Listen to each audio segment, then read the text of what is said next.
अभी तक आपने मैथ्स के बेसिक्स पूरे कंप्लीट कर लिए थे। अब आपको इंग्लिश के और फिर उसके बाद रीजनिंग के बेसिक्स कंप्लीट करा देते हैं। इस इंग्लिश को भी सीखने के लिए कुछ उसके भी बेसिक्स की ज़रूरत होती है, जैसे मैथ्स में होती है बिल्कुल वैसे ही होती है। यहाँ से आप इंग्लिश बिल्कुल इनिशियल लेवल से स्टार्ट कर सकते हैं और अपने पीक लेवल तक जा सकते हैं। तो आज की क्लास स्टार्ट करते हैं इंग्लिश के लिए।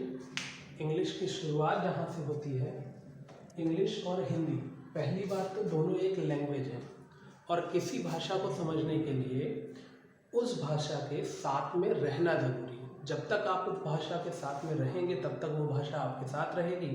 अदरवाइज जैसे जैसे आप भाषा दूर होते जाएंगे वो भाषा भी आपसे दूर होती जाती है। इसलिए इंग्लिश को सीखने के लिए पहली बात तो इसके टच में रहना ज़रूरी है, नहीं तो आप धीरे धीरे इंग्लिश भूलते जाएंगे। चलिए स्टार्ट करते हैं। तो सबसे पहले इंग्लिश की जो शुरुआत होती है वो होती है इसके, जैसे हिंदी की शुरुआत होती है अक्षरों से, वैसे इसकी भी शुरुआत होती है अल्फ़ाबेट से। तो हम ये तो जानते हैं कि ए से लेकर के जेड तक ये 26 अक्षर होते हैं। ए बी सी डी से टोटल जेड तक 26 लेटर होते हैं और इन्हीं को लेटर बोला जाता है। ये ए जो है वो एक लेटर कहा जाएगा, इसे हिंदी में आप अक्षर भी कह सकते हो। उसी तरह से बी भी एक लेटर कहा जाएगा, सी भी एक लेटर कहा जाएगा। इसी तरह से जेड तक आपके सारे लेटर होंगे। तो इंग्लिश की अगर हम बात करें तो इंग्लिश में टोटल 26 लेटर होते हैं जो कि ए से जेड तक जाते हैं। इंग्लिश दो टाइप से भी लिखी जाती है, एक कैपिटल लेटर में और एक स्मॉल लेटर में। इसके अलावा अब हम आगे देखते हैं कि इसके बाद क्या होता है। इंग्लिश ए से लेकर जेड तक 26 लेटर होते हैं, इतना तो हमने सीख लिया। अब ये जो 26 लेटर होते हैं, इन 26 अक्षरों के समूह को हम बोलते हैं अल्फाबेट, वर्णमाला। ओके, इधर से आपके ए से लेकर के पूरे 26 अक्षरों का समूह देखें तो वो कहलाता है वर्णमाला। और इसके लिए अगर हम लेटर देखें तो इसके लिए एक डेफिनेशन भी आप लिख सकते हो, वो है unbreakable sounds are called letters. Unbreakable यानी कि वो शब्द जिनके वो ध्वनियाँ जिनके टुकड़े ना किए जा सकें उन्हें हम लेटर बोलते हैं। ये आप इस तरह से इसको लिख सकते हो अगर आप लिखना चाहो। Unbreakable sounds are called letters.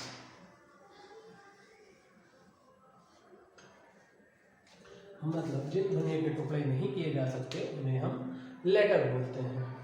इसके आगे चलते हैं, जब हम अक्षर से आगे चलते हैं एक और चीज समझ लीजिए, जो अक्षर होते हैं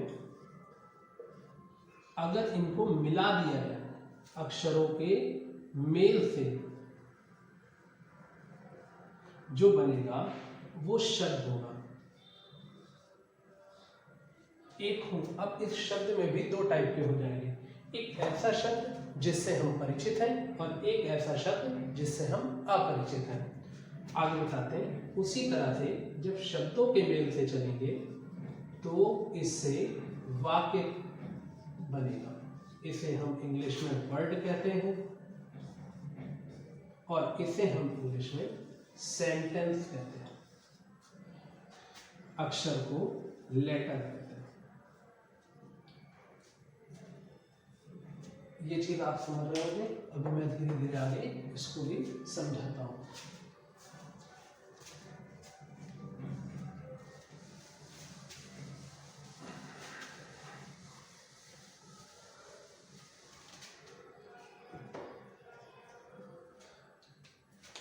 अब देखिए वर्ड क्या होता है। अभी मैंने आपको बताया था कि अक्षरों का जो समूह होता है उससे हम वर्ड बना सकते, सॉरी अक्षरों का समूह होता है उससे हम वर्ड तैयार करते हैं।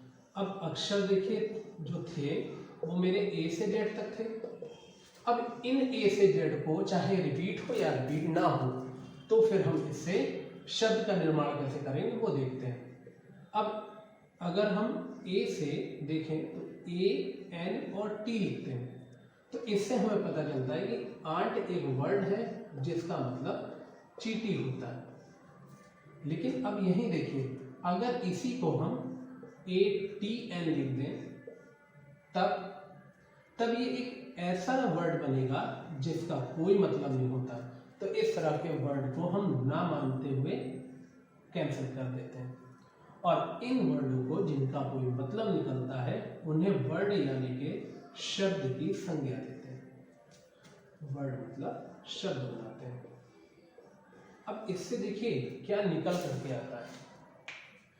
शब्द जो है वो अक्षरों का ऐसा समूह है जो कि समझ में आए, यानी कि जिसका कोई एक अर्थ हो। अब इसकी कुछ डेफिनेशन टाइप की बना के देखते हैं, तो वो हमें मिलती है कि अक्षरों का वह समूह जिससे एक सार्थक शब्द की उत्पत्ति हो, वो शब्द कहलाएगा, या सार्थक अर्थ प्राप्त हो, वो एक शब्द कहलाएगा। तो इस इंग्लिश में देख लेते हैं। ये हो जाएगी अ ग्रुप ऑफ लेटर्स।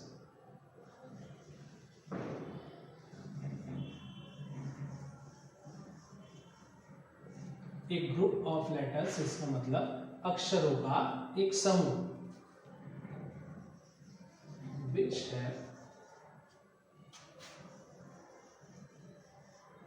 जो कि रखता है, a group of letters which have a meaningful sense,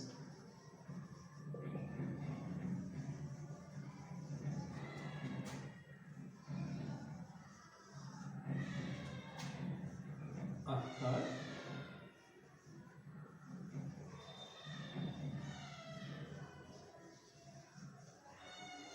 letters. इसका मतलब है वर्ड। तो देखिए मतलब एक ग्रुप ऑफ लेटर्स यानी कि अक्षरों का वह समूह जो कि रखता है या फिर जिसके द्वारा एक मीनिंगफुल सेंस यानी कि एक सार्थक अर्थ प्रकट हो, वो वर्ड की संज्ञा दी जाती है, यानी कि वर्ड कहलाता है। आप इसे लिख सकते हैं और इसको आई थिंक आप समझ भी गए। अब इसी तरह से अब ये लिखेंगे नहीं, आपको ऐसे ही बता देते हैं, शायद आप समझ जाओगे। अब जब शब्द लेंगे तो शब्द में भी हो जाएगा एक जनरल सा सेंटेंस जो हम बचपन से रटते जा रहे हैं, वो है राम जाता है। अब इसी में है पहले कर दें, जाता बाद में कर दें, राम बाद में कर दें, तो भी एक सेंस बन रहा है राम जाता, ये भी एक सेंस बन रहा है। लेकिन जो सबसे सटीक सेंस बन रहा है वो बन रहा है राम जाता है। इसका मतलब शब्दों का वह समूह जिससे एक सार्थक अर्थ प्रकट हो, वाक्य कहलाता है। आप यहाँ देख रहे होंगे कि जब हमने अक्षर की बात की थी तो यहाँ से इसका मेल हुआ, अक्षरों का एक सार्थक मेल हुआ, तब जाकर के एक शब्द बना, और जब शब्दों का एक सार्थक मेल हुआ तब जाकर एक वाक्य बना। आई थिंक आपको यहाँ तक क्लियर हो जाएगा। इट मीन्स लेटर से वर्ड और वर्ड से सेंटेंस का निर्माण होता है। इसी के बीच में दो चीजें और आती हैं, उसको देख लेते हैं।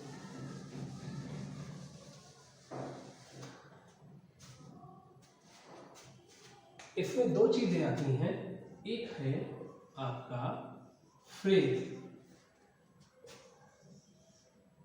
और एक है क्लॉज।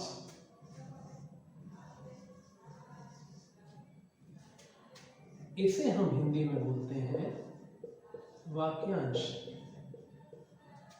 और इसे हम बोलते हैं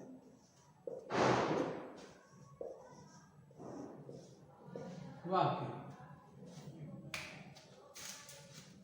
इसमें क्या होगा, आपको जानकारी दी जाती है।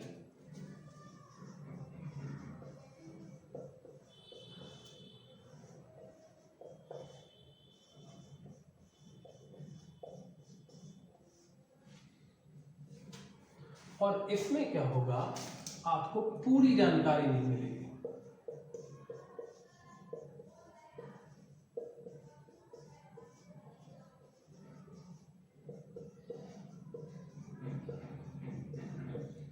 अब देखिए जानकारी दी जाएगी, लेकिन इसमें अलग अलग।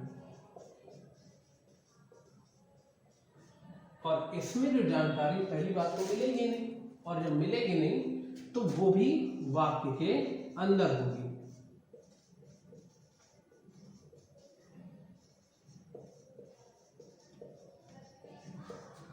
इसमें क्या होगा, वाक्य बदल जाएंगे।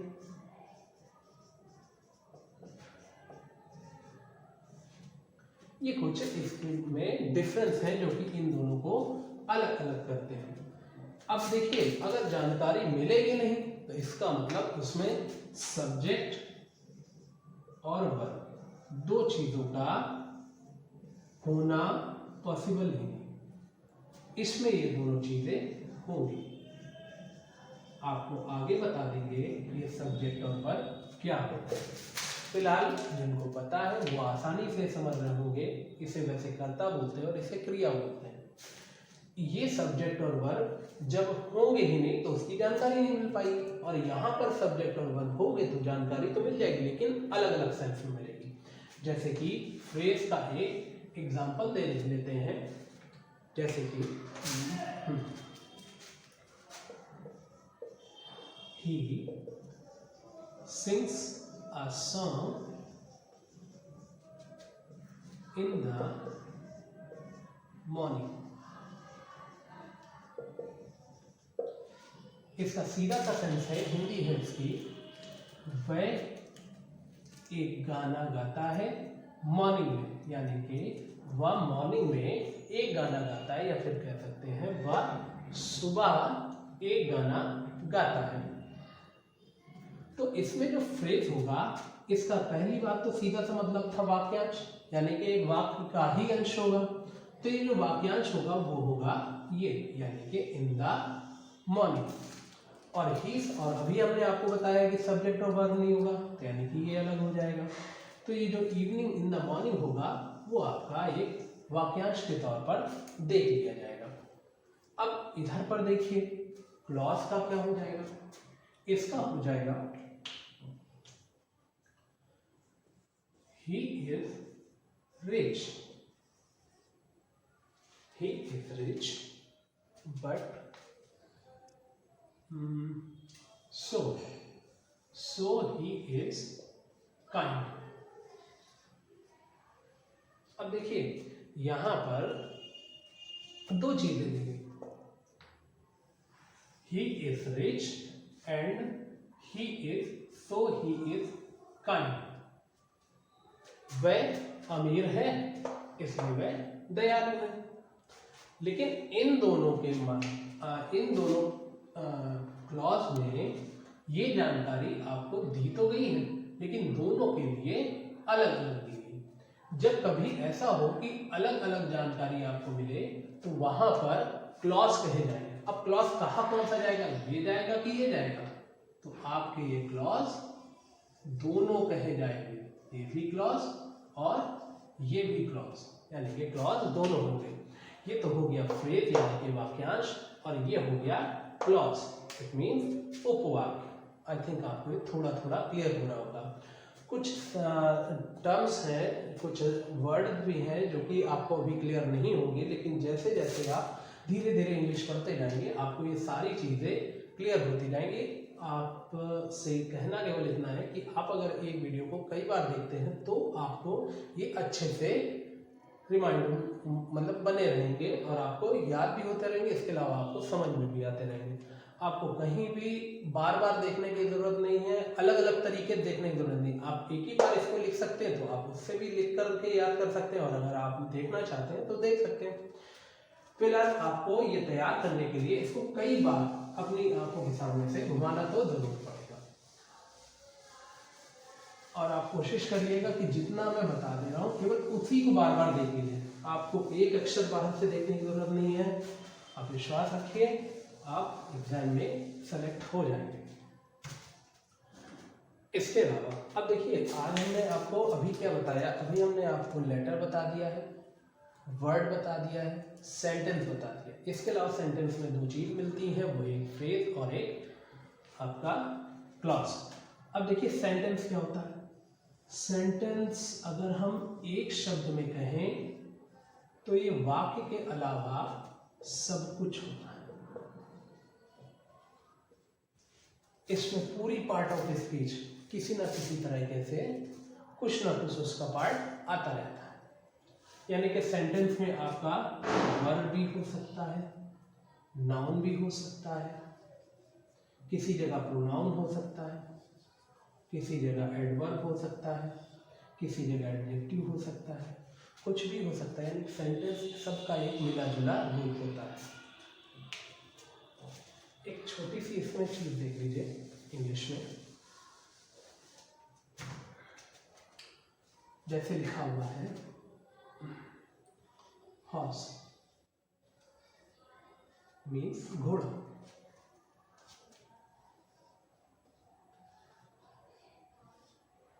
अब देखते जाइएगा, मैं सेंटेंस बनाता जाऊंगा और उसमें आगे आपको बताता जाऊंगा। ये हॉर्स है घोड़ा, ये एक तरह का नाउन कहा जाएगा। ये सारी चीज़ें जो आपको समझ में नहीं आ रही वो धीरे धीरे आगे आती जाएगी। अभी बस थोड़ा सा कंसंट्रेट इस पे कर लीजिए।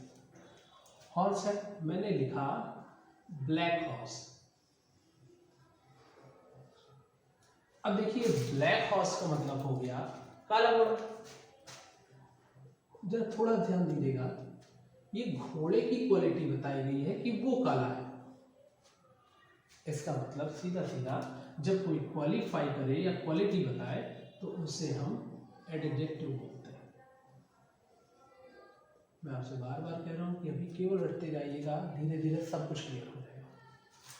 उसके बाद मैंने लिखा इसमें वेरी। अब देखिए वेरी मीन्स होता है बहुत। ये जो बहुत बोला गया ये घोड़े के लिए बोला गया है, तो जवाब मिलेगा बिल्कुल नहीं।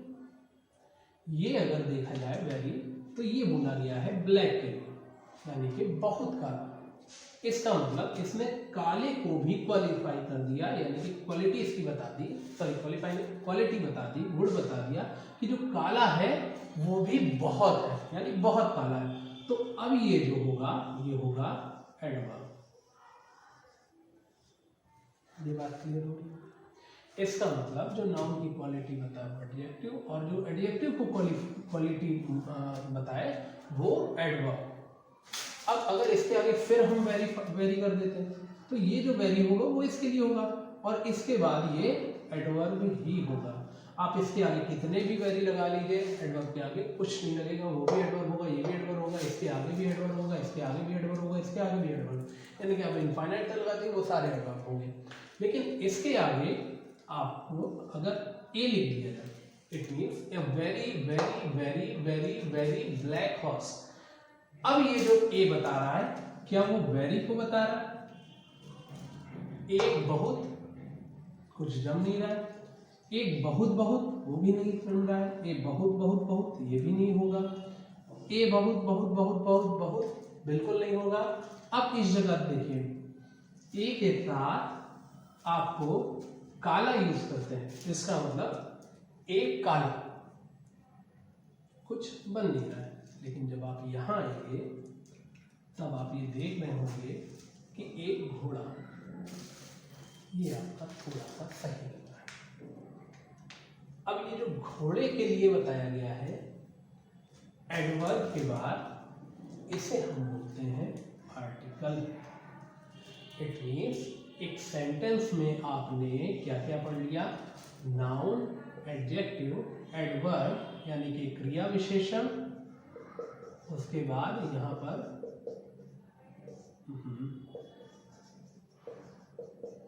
क्रिया विशेषण, यहाँ पर विशेषण, ये संज्ञा और ये आर्टिकल। अब देखिए एक सेंटेंस में इतना कुछ हो सकता है। इसके अलावा अगर हम इसके आगे भी मर्ज करना चाहें तो लिख सकते हैं is running in the evening.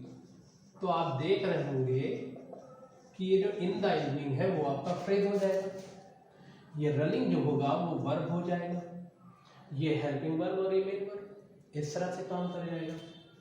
तो एक सेंटेंस में आप कई चीजें सीख सकते हो।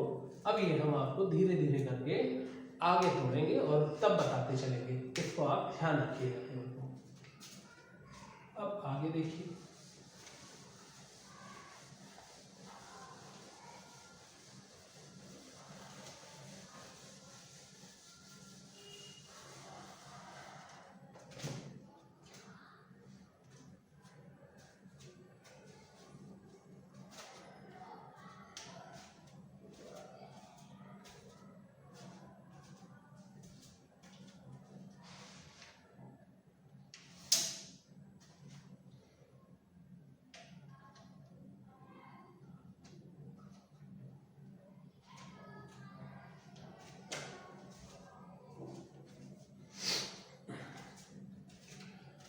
अब देखिए आगे क्या।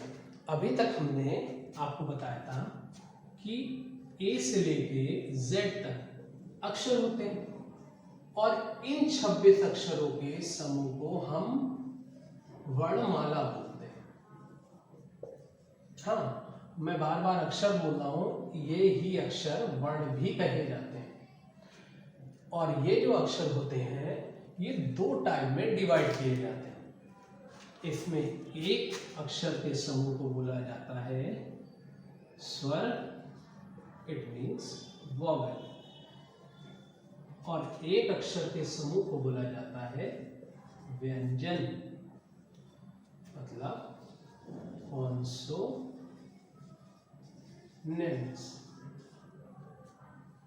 या कॉन्सोनेंट भी आप बोल सकते हैं। ये स्वर क्या होते हैं और व्यंजन क्या होते हैं, पहले इसको जान लेते हैं।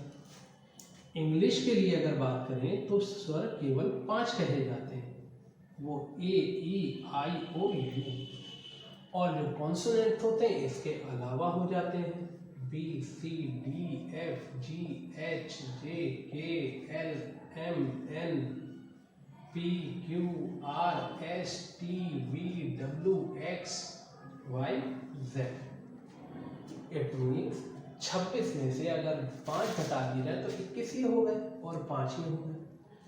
ये स्वर बिल्कुल वैसे ही हैं जैसे हिंदी में आ से लेके आहा तक स्वर कहे जाते हैं और का से लेके ग तक व्यंजन कहा जाता है। इंग्लिश में ये 5 स्वर होते हैं। इन 5 स्वरों का काम पहले देख लीजिए, तब आप आगे चल करके स्वर और व्यंजन में अंतर समझ पाएंगे। जरा यहां पर बोल के देखिए, ए। जब आप कोई स्वर बोलेंगे, चाहे वो ए हो, ई हो, आई हो, ओ हो या यू हो, तब आपकी 2 चीजें एक साथ खुलेंगे। वो होगा आपका गला और मुंह। आप बोलिए ए, गला भी खुलेगा और मुंह भी खुलेगा। यहीं बोलिए ई, गला भी खुलेगा, मुंह भी खुलेगा। इसी तरह आई, इसी तरह ओ, इसी तरह यू। अब आ से आहा तक भी आप बोलेंगे तो भी आपका पूरा गला खुलेगा। आ, ई, उ, ए, ओ, और अंग आहा। री भी होता है और कोई भूल गए तो वो भी जोड़ लीजिएगा। लेकिन जब आप यहां पर बोलेंगे बी तो आपका मुंह बंद हो जाएगा। वहीं पर सी आप काट रहे हो, सी, D, F, G, H, J, के, आप जिसमें ही बोलोगे कुछ ना कुछ आपका बंद होता रहेगा मुंह या फिर गला। तो कहा ये जाता है, ये हम आपको देखिए बता क्यों रहे हैं, ये स्वर और व्यंजन अभी जब आप आगे पढ़ोगे कि कहाँ पर आर्टिकल यूज होता है और कहाँ पर आर्टिकल नहीं यूज होता है, तब आपको ये काम आएगा। तो अभी शायद आप कॉन्सोनेंट और स्वर व्यंजन मतलब वॉवेल और कॉन्सोनेंट का अंतर समझ गए हो।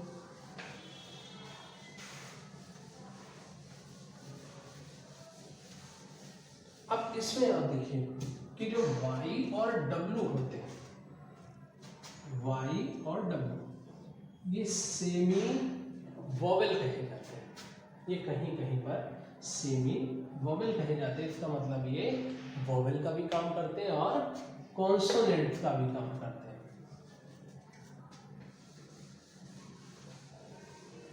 कितना क्लियर हो गया होगा आपको।